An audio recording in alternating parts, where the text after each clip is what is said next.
so you go to the church, you start representing and standing up for these churches.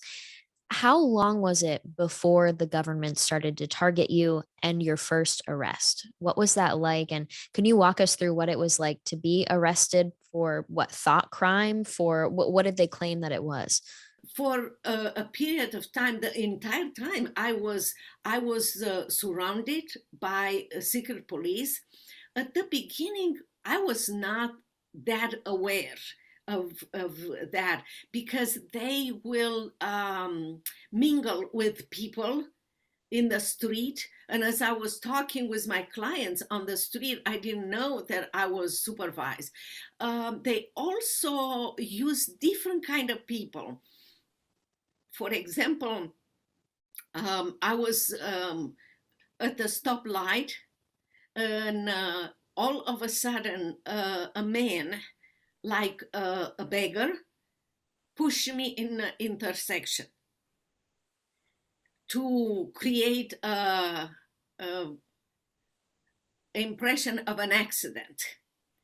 Hmm. And later on, I learned that the government used securitate, military forces, on military forces in different ways, like beggars. There will be others dressed in suits, others mingling with people and so forth, and sometimes even friends and relatives will be used for that.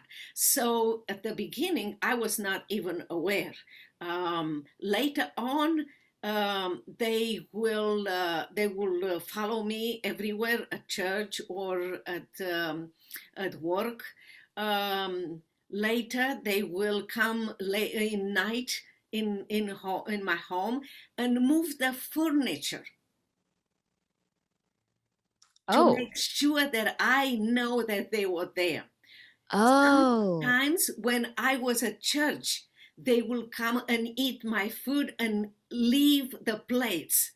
I mean, the mental pressure in the beginning was in a different way that later was with arresting me and torturing and beating me. So Now, how long did this go on? Was it months or the entire time that I was in Romania, the wow? entire And time. what's the name of the, did they have a name like the KGB and Yes, it's called Securitate. The okay. KGB was for Romania Securitate. It was a special forces that the dictator used for people like me that he will label enemies of the state, because I Wow. was defending Christians and human rights cases, and I was exposing him, and I was considered an enemy of the state Wow. because And how right. old were you at the time? Did you live alone or did you have Okay, no, I was not alone. I was married, and I want to say that I was very young, because in Romania at that time, from the time that you graduate from 12th grade, you are allowed to go directly to graduate school. We did not have college at that time. And I was very young because I started first grade by the time I was 5.5 or something like this. So mm. by the time I graduated from law school, I was 24 years old. So when I started to defend Christians, I was 25 years old. I was very young. I was, like I said, skinny and a woman, which is nobody under socialists. It's not. It's a lie that they said, "Oh, you're gonna have more rights under socialists." No, and for that reason, they thought, "Oh, I will disappear in few months." They had no idea about the power of God in me, who sustained me the entire time.